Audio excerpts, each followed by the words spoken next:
ಏನಂದ್ರೆ ಮೇಡಮ್, ಈಗ ಅವ್ರ ತಾಯಿಗೆ ವಿಷ ಹಾಕಿ ಕೊಟ್ಟಿದ್ದೀರಿ ನೀವು ಅಂತ ಅವ್ರ ತಾಯಿನೇ ಆಸ್ಪತ್ರೆಯಲ್ಲಿ ಇದ್ದಾಗ ಸ್ಟೇಟ್ಮೆಂಟ್ ಕೊಟ್ಟಿದ್ದಾಳೆ, ಪೊಲೀಸರ ಮುಂದೂ ಕೊಟ್ಟಿದ್ದಾರೆ, ನಮ್ಮ ಮುಂದೆ. ಸರ್ ತಾಯಿಗೆ ಮಾತೇ ಇಲ್ಲ ಸರ್, ಪೇಷಂಟ್ ಬಿದ್ದಾರೆ, ಅವ್ರಿಗೆ ಗಂಜಿ ಹಾಕ್ತಿದ್ರು. ನಿಮಗೆಲ್ಲ ವೀಡಿಯೋಸು ಫೋಟೋಸ್ ನಾನು ಕಳಿಸ್ತೀನಿ ಸರ್. ಹಾಂ, ಈಗ ಏನು ಸರ್, ಮೊನ್ನೆ ಈ ತಿಂಗಳ 17ಗೆ ನಂದು ಮೇಂಟೆನೆನ್ಸ್ ಎಂದು ಆರ್ಡರ್ ಆಯಿತು ಸರ್. 11,000 ರೂಪಾಯಿ ಆರ್ಡರ್ ಆಯಿತು. ಅದು 4 ವರ್ಷ ಕಟ್ಟಿಲ್ಲಲ್ಲ, ಅದೆಲ್ಲ ಆರ್ಡರ್ ಆಗ್ಯದ ಕಟ್ಟಬೇಕಂತ.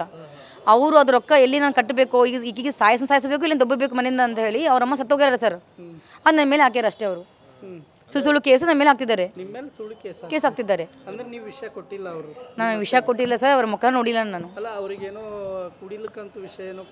ಏನೂ ಇಲ್ಲ ಸರ್, ನಾನು ಕೊಟ್ಟಿಲ್ಲ, ಅಲ್ಲಿ ಹೋಗಿ ಇಲ್ಲ. ಬೇಕಾದರೆ ಮನೆ ಪಕ್ಕ ಕೇಳ್ಕೊಬೋದು.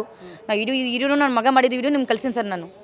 ಅವ್ರು ಹೇಳ್ತಾರೆ ಅಕ್ಕಪಕ್ಕದವ್ರು ಯಾರೋ ಬಿಡ್ಸಕ್ಕೆ ಬಂದ್ರು ಅವ್ರ ಮೇಲೂ ನನ್ನ ಮಿಸ್ಸಸ್ ದೂರು ಕೊಡ್ತಾ ಇದ್ರು, ಈ ಥರ ಸಾಕಷ್ಟು ಎಲ್ಲ ಸುಳ್ಳು ಇದೆ ಸರ್, ಸುಳ್ಳು ಇದು.